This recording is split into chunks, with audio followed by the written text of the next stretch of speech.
প্রিয় শিক্ষার্থী, আসসালামু আলাইকুম। ন্যাশনাল কলেজের স্কুল শাখার অনলাইন ভিত্তিক শ্রেণী কার্যক্রমে তোমাদের সবাইকে শুভেচ্ছা। আশা করি তোমরা আল্লাহর মেহেরবানিতে ভালো আছো।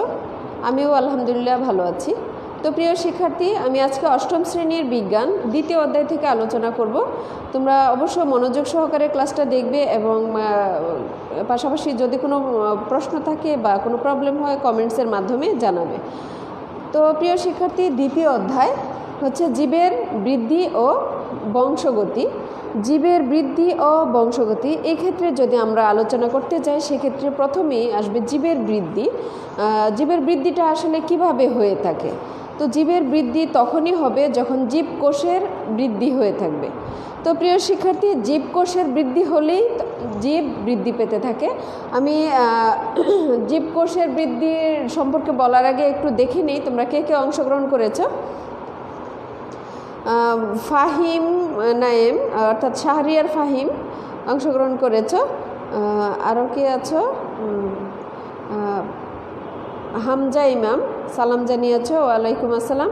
তো প্রিয় শিক্ষার্থী, তোমরা অনেকে নেট প্রবলেম হচ্ছে, একটু অপেক্ষা করো, দেখবে এমনি ঠিক হয়ে গেছে। মাঝে মধ্যে নেট প্রবলেম হয়, তখন দেখা যায় যে বোর্ডের লেখাগুলো তেমন একটা বোঝা যায় না। তো দেখা যায় 10 সেকেন্ড 12 সেকেন্ড পরে আবার এমনি ক্লিয়ার হয়ে আসে। বোর্ড ক্লিয়ার না, ক্লিয়ার হয়ে যাবে, একটু অপেক্ষা করো।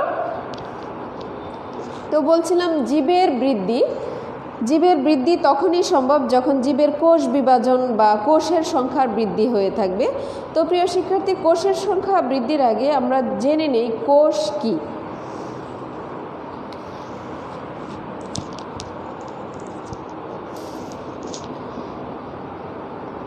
কোষ কি বা কোষ কাকে বলে?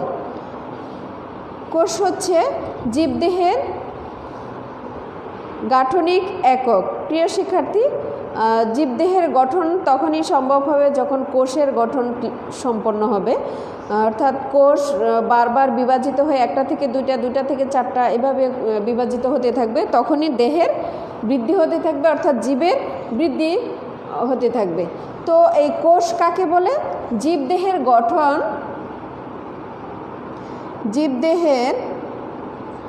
গঠন ও কাজের একককে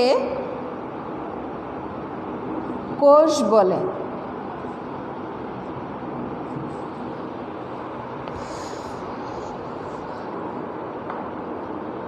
আমি একটু দেখে নিচ্ছি, আসলে বোর্ডটা ক্লিয়ার হওয়ার জন্য একটু অপেক্ষা করো, দেখে নিই কি বলে। বোর্ড ক্লিয়ার না।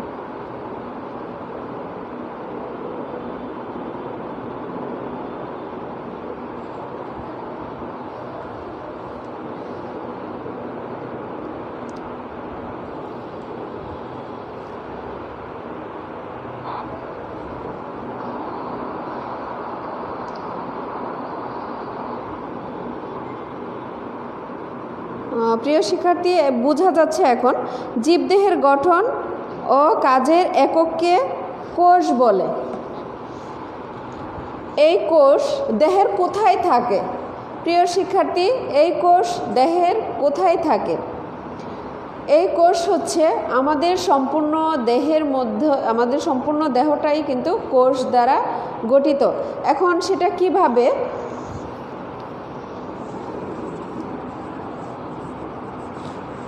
আমাদের দেহের মধ্যে যে সকল অঙ্গ প্রত্যঙ্গগুলো আছে সবগুলোই কোষ দ্বারা গঠিত, অর্থাৎ আমাদের দেহের যে বাইরের আবরণ ত্বক, এটাও কিন্তু কোষ দ্বারা গঠিত, এবং হাত পা চোখ কান নাক বা চুল সব কিছুই কিন্তু কোষ দ্বারা গঠিত। তো প্রিয় শিক্ষার্থী, আমাদের দেহের মধ্যে যে আবার অস্থি বা হাড় রয়েছে সেটাও কিন্তু কোষ দ্বারা গঠিত, অর্থাৎ এক কথায় বলা যায় যে আমাদের সম্পূর্ণ দেহটাই কোষ দ্বারা গঠিত। এখন এই কোষের বৃদ্ধি কিভাবে হয়ে থাকে? একটা কোষ বিভাজিত হয়ে একটা থেকে দুইটা হয়, দুইটা থেকে চারটা হয়। এটা হচ্ছে দেহকোষের বেলায়। আমাদের দেহে দুই ধরনের কোষ আছে, একটা হচ্ছে দেহকোষ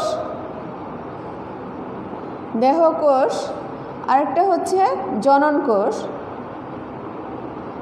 তো প্রিয় শিক্ষার্থী, দেহকোষ বিভাজিত হবে একটা থেকে দুইটি হবে, আর জনন কোষ বিভাজিত হলে একটা থেকে চারটা কোষ হবে। তো আমি দেহকোষ নিয়েই বলবো এখন। তো প্রিয় শিক্ষার্থী, দেহকোষ একটা কোষ থেকে, একটা মাতৃকোষ থেকে দুইটা কোষ বিভাজিত হয়ে থাকে এবং দুইটা থেকে চারটা হয়, চারটা থেকে আটটা হয়, এভাবে বারবার বিভাজিত হয়ে কোষের সংখ্যা বৃদ্ধি হলেই আমাদের দেহটা বৃদ্ধি পেতে থাকে। কেমন? এখন এই কোষ বিভাজন কাকে বলে? কোষ বিভাজন,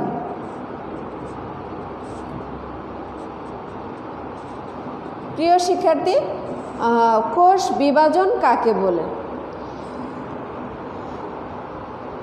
যে প্রক্রিয়ায় কোষের সংখ্যা বৃদ্ধি হয় তাকে কি বলা হয়? আমি যদি একটা প্রশ্ন করি, দেখি তোমরা পারো কিনা। যে প্রক্রিয়ায় কোষের সংখ্যা বৃদ্ধি পায় তাকে কি বলে? দেখি তোমরা একটু কমেন্টসে জানাও পারো কিনা। যে প্রক্রিয়ায় কোষের সংখ্যা বৃদ্ধি পায় তাকে কি বলে?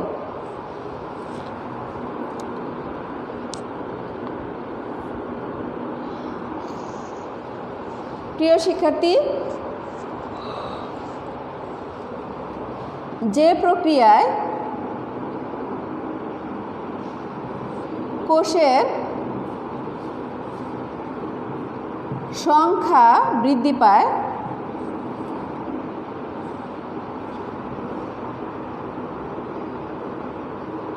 যে প্রক্রিয়ায় কোষের সংখ্যা বৃদ্ধি হয় তাকে কি বলে? দেখি তোমরা কমেন্টসে পারো কিনা। হামজা ম্যাম লিখেছো কোষ বিভাজন, থ্যাংক ইউ। ফাহিম ম্যাম লিখেছো, সঠিক উত্তর দিয়েছো তোমরা, কোষ বিভাজন বলে। গুড, খুবই মনোযোগী মনে হচ্ছে। কোষ বিভাজন বলে।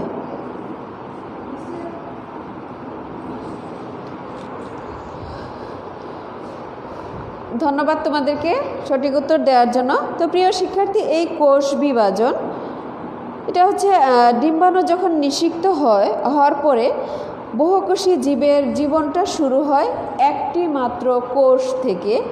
অর্থাৎ ডিম্বাণুটা যখন নিষিক্ত হবে, অর্থাৎ শুক্রাণু ডিম্বাণু এরা যখন জাইগোট তৈরি করবে, সেই জাইগোটটাই হচ্ছে একটা মাত্র কোষ, অর্থাৎ জীব সৃষ্টির প্রাথমিক কোষ। তাহলে জীব সৃষ্টি হয় কোথা থেকে? একটি মাত্র কোষ থেকে, অর্থাৎ জাইগোট থেকে। জাইগোট, জীব কোথা থেকে সৃষ্টি হয়? একটি মাত্র কোষ থেকে বা জাইগোট থেকে। তো প্রিয় শিক্ষার্থী, কোষ বিভাজন কয় ধরনের হয়ে থাকে?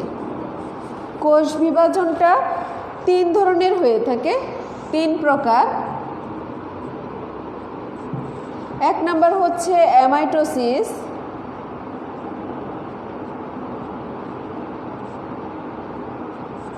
2 হচ্ছে মাইটোসিস, 3 হচ্ছে মিওসিস।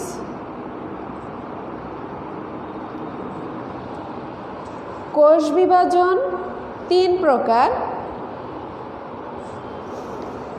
অ্যামাইটোসিস, মাইটোসিস আর হচ্ছে মিওসিস।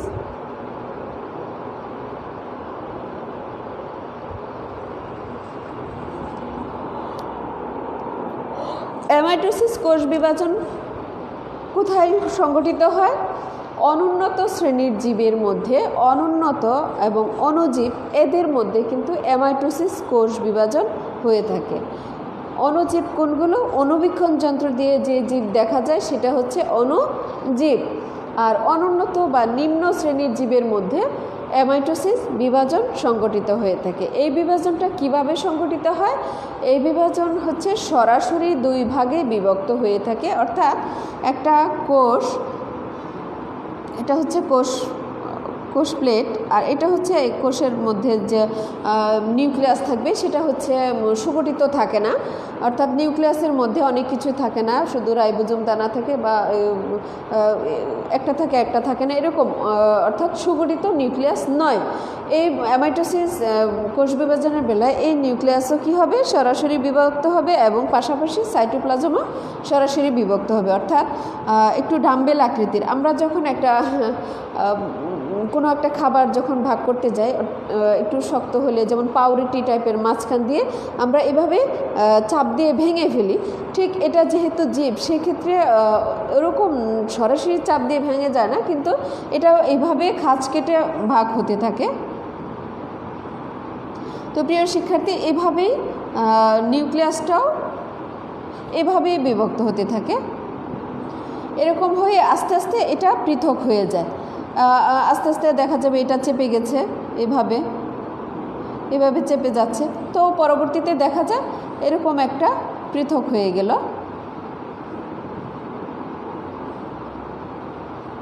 এরকম দুইটা সরাসরি অপত্য কোষের সৃষ্টি হয়ে যাবে। তো এটাই হচ্ছে অ্যামাইটোসিস কোষ বিভাজন বিক্রিয়া। এটা হচ্ছে ইস্ট, ছত্রাক, ব্যাকটেরিয়া, অ্যামিবা, এগুলো এককোষী জীবের মধ্যে হয়ে থাকে। তো প্রিয় শিক্ষার্থী, এরা হচ্ছে প্রথমে কি হবে, নিউক্লিয়াসটা একটা ডাম্বেলের মতো হবে, অর্থাৎ আস্তে আস্তে মাঝখানে চেপে যেয়ে দুই প্রান্ত একটু মোটা হয়ে যাবে, মাঝখানে চাপা হতে থাকবে এবং পাশাপাশি সাইটোপ্লাজমগুলো মাঝ বরাবর সংকুচিত হয়ে যাবে। পরবর্তীতে এই অংশটা, নিউক্লিয়াসটা যখন পৃথক হয়ে যাবে তখন সাইটোপ্লাজমটাও পৃথক হয়ে আলাদা হয়ে যাবে, অর্থাৎ একটা এটা যেখান থেকে যে কোষটা বিভাজিত হয় সেটা হচ্ছে মাতৃকোষ, আর যে মাতৃকোষ বিভাজিত হয়ে যে কোষের সৃষ্টি করে সেটা হচ্ছে অপত্য কোষ। অপত্য কোষ। প্রিয় শিক্ষার্থী, মাতৃকোষ কাকে বলে যদি প্রশ্ন করা হয় তাহলে উত্তরটা কি দিব আমরা? মাতৃকোষ কাকে বলে, আমি একটু ঘুরাই নিচ্ছি। মাতৃকোষ কাকে বলে? যে কোষটি বিভাজিত হয়ে নতুন কোষের সৃষ্টি করে, যে কোষ বিভাজিত হয়ে নতুন কোষের সৃষ্টি করে তাকেই মাতৃকোষ বলা হয়। প্রিয় শিক্ষার্থী, মাতৃকোষ কাকে বলে খাতায় এখনই লিখে ফেলো। যে কোষটি বিভাজিত হয়ে নতুন কোষের সৃষ্টি করে তাকেই মাতৃকোষ বলে। এখন অপত্য কোষ কাকে বলে? মাতৃকোষ বিভাজিত হয়ে নতুন যে কোষের সৃষ্টি করে সেই নতুন সৃষ্ট কোষকেই অপত্য কোষ বলে।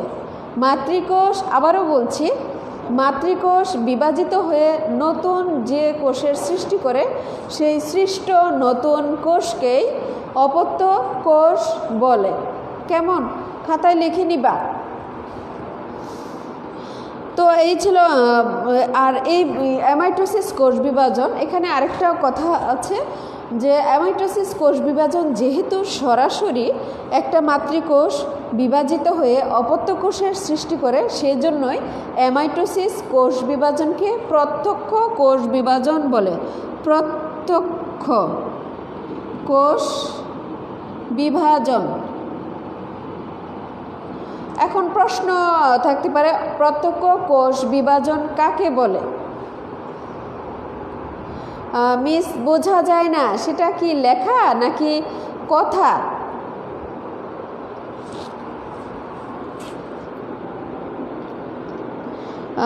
নার্গিস হোসেন, এখান থেকে কে দেখছো? বোর্ডটা তো ক্লিয়ার আছে, কথা বোঝা যায় না? নার্গিস হোসেন, একটু লেখো কোনটা বোঝা যায় না। আবার বলতে হবে নাকি কথাই বোঝা যাচ্ছে না?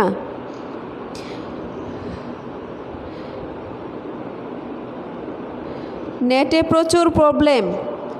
আমি কিন্তু আরেকটা মোবাইল দিয়ে দেখছি, সেখানে কিন্তু বোর্ডটা অনেক ক্লিয়ার বোঝা যাচ্ছে। আমি সাউন্ডটা অফ করে রাখছি। তো প্রিয় শিক্ষার্থী, এখানে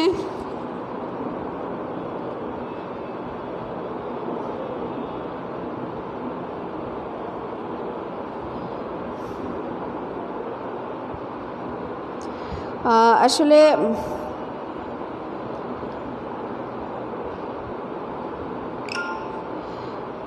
প্রিয় শিক্ষার্থী, একটু কমেন্টসে জানাও।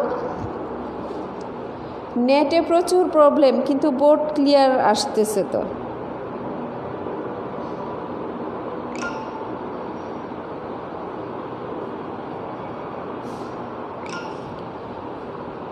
জি, বোঝা যায়, আমার কথা বোঝা যায়, তাই তো?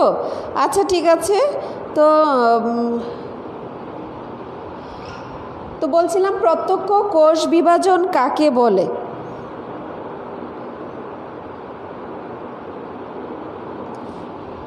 প্রত্যক্ষ কোষ বিভাজন, অ্যামাইটোসিস কোষ বিভাজন প্রক্রিয়ায় একটি মাতৃকোষ সরাসরি অপত্য কোষে দুটি অপত্য কোষের সৃষ্টি করে।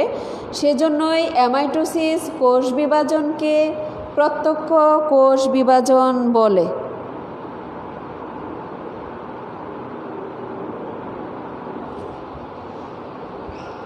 আমি আবারও বলছি, অ্যামাইটোসিস কোষ বিভাজন প্রক্রিয়ায় একটি মাতৃকোষ সরাসরি বিভাজিত হয়ে দুটি অপত্য কোষের সৃষ্টি করে। এই জন্যই অ্যামাইটোসিস কোষ বিভাজনকে প্রত্যক্ষ কোষ বিভাজন বলে।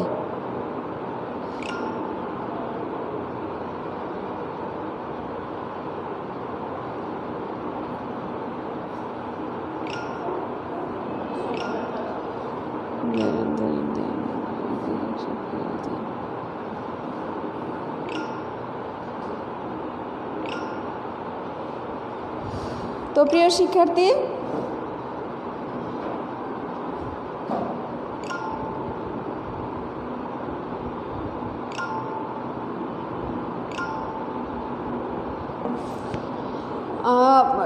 অ্যামাইটোসিস কোষ বিভাজন, এরপরে হচ্ছে মাইটোসিস কোষ বিভাজন। সময় আছে?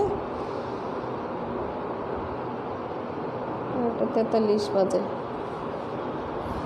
আচ্ছা, মাইটোসিস কোষ বিভাজন কাকে বলে? আমি একটু মাইটোসিসের বৈশিষ্ট্য সম্পর্কে আলোচনা করার চেষ্টা করছি। তো প্রিয় শিক্ষার্থী, মাইটোসিস কোষ বিভাজন হচ্ছে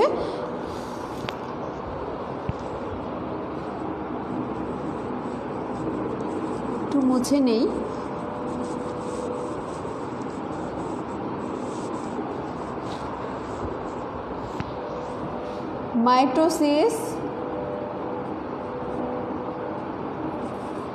মাইটোসিস কোষ বিভাজন।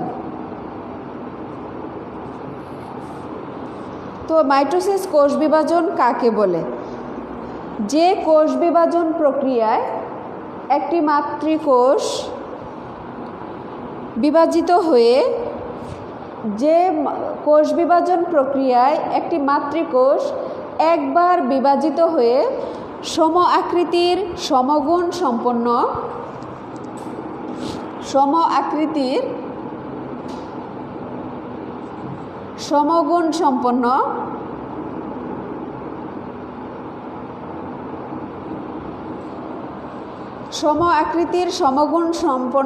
এবং সমসংখ্যক ক্রোমোজোম বিশিষ্ট অপত্য কোষের সমসংখ্যক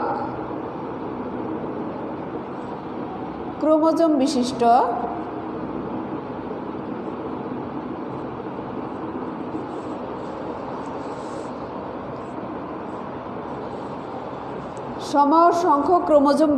অপত্য কোষের সৃষ্টি করে, তাকে মাইটোসিস কোষ বিভাজন বলে। ফাতিন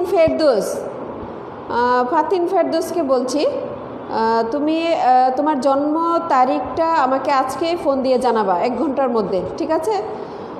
তো প্রিয় শিক্ষার্থী, মাইটোসিস কোষ বিভাজন কাকে বলে আমি সংজ্ঞাটা বলিনি, পাশাপাশি আমার বৈশিষ্ট্যও হয়ে যাবে সংজ্ঞা থেকে।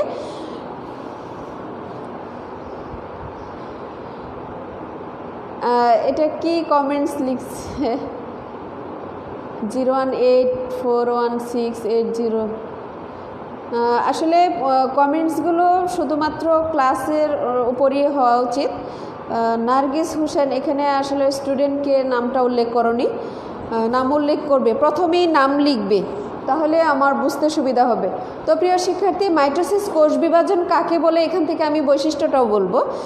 যে কোষ বিভাজন প্রক্রিয়ায় একটি মাতৃকোষের নিউক্লিয়াস একবার বিভাজিত হয়ে সম আকৃতির, সমগুণ সম্পন্ন ও সমসংখ্যক ক্রোমোজোম বিশিষ্ট দুটি অপত্য কোষের সৃষ্টি করে তাকেই মাইটোসিস কোষ বিভাজন বলে।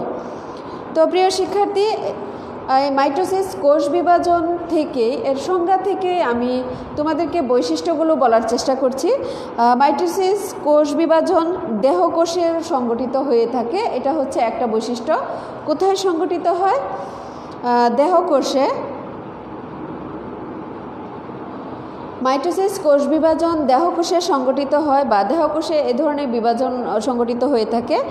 আর এই মাতৃকোষের নিউক্লিয়াসটি একবার বিভাজিত হবে। এখানে নিউক্লিয়াস কতবার? নিউক্লিয়াস একবার বিভাজিত হবে।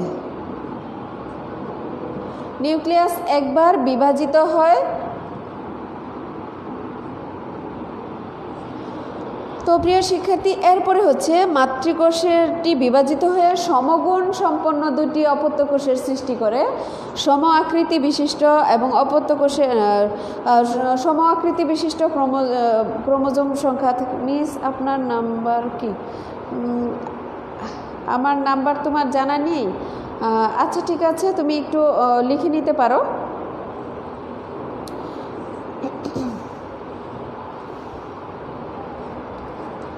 তুমি একটু লিখে নাও 01601927010।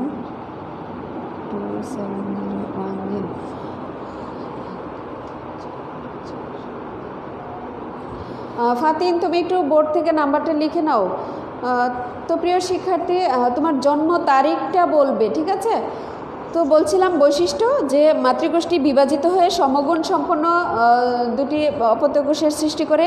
আর এই ধরনের বিভাজনে ক্রোমোজোম সংখ্যা মাতৃকোষের সমসংখ্যক হয়ে থাকে এবং সম আকৃতি বিশিষ্ট হয়ে থাকে। এদের ক্রোমোজোম সংখ্যা অপরিবর্তিত থাকে। তো প্রিয় শিক্ষার্থী, সংজ্ঞা থেকেও আমার বৈশিষ্ট্য হয়ে যায়। আর দুইটা বৈশিষ্ট্য বাড়তি, যেটা হচ্ছে একটা বৈশিষ্ট্য বাড়তি, যেটা হচ্ছে দেহকোষে এই বিভাজন প্রক্রিয়াটা সম্পন্ন হয়ে থাকে। তো প্রিয় শিক্ষার্থী, মাইটোসিস কোষ বিভাজনের বৈশিষ্ট্য সংজ্ঞাটা ভালো করে যদি শিখো তাহলে বৈশিষ্ট্যটা এমনিতেই পারা যাবে। তো এই মাইটোসিস প্রক্রিয়াটা কোথায় সংঘটিত হয়ে থাকে? কোষের, দেহের কোথায়?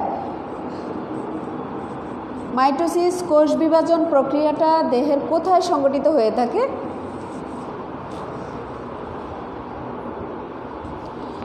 প্রিয় শিক্ষার্থী, মাইটোসিস কোষ বিভাজন প্রক্রিয়া দেহের কোথায় সংঘটিত হয়ে থাকে? একটু দ্রুত বলছি যেহেতু সময়টা শেষ, সেজন্য এটা হচ্ছে এই মাইটোসিস কোষ বিভাজন হচ্ছে নিউক্লিয়াসযুক্ত দেহকোষে সংঘটিত হয়, সেটা ঠিক আছে। কিন্তু উদ্ভিদের বর্ধনশীল অংশে, কচি কাণ্ডে, যেখানে ভাজক টিস্যু থাকে, কচি কাণ্ডে, কচি পাতায়, ভ্রূণমূল, বর্ধনশীল পাতা, মুকুল ইত্যাদিতে থাকে। তো প্রিয় শিক্ষার্থী, এখানে আরও কিছু প্রশ্ন আছে। মাইটোসিস কোথায় সংঘটিত হয় এর উপর।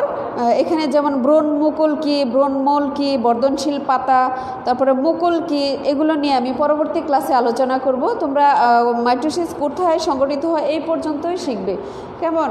তো প্রিয় শিক্ষার্থী, তোমাদের এই অনলাইন ক্লাসের উপর ভিত্তি করে কিন্তু তোমাদের একটা অনলাইন টেস্ট নেওয়া হবে। সেক্ষেত্রে আমি যে পর্যন্ত আলোচনা করেছি তার ভিতর থেকে কিন্তু প্রশ্ন থাকবে। তোমরা মাইটোসিস বিভাজন এর বৈশিষ্ট্য পর্যন্ত বা কোথায় সংগঠিত হয় সে পর্যন্ত তোমরা শিখবে, এবং প্রথম অধ্যায় তো পড়ানো হয়েছে, সেটা তো সম্পূর্ণ শিখবেই। তো যাই হোক, এর উপরই তোমাদের পরীক্ষা নেওয়া হবে এবং এই অধ্যায় থেকে প্রশ্ন করা হবে। তো প্রিয় শিক্ষার্থী, আজকে আর বেশি কথা বাড়াচ্ছি না। তোমরা সবাই ভালো থেকো, সুস্থ থেকো, বাসায় মনোযোগ সহকারে পড়াশোনা করবে, আব্বু আম্মুর কথা শুনবে।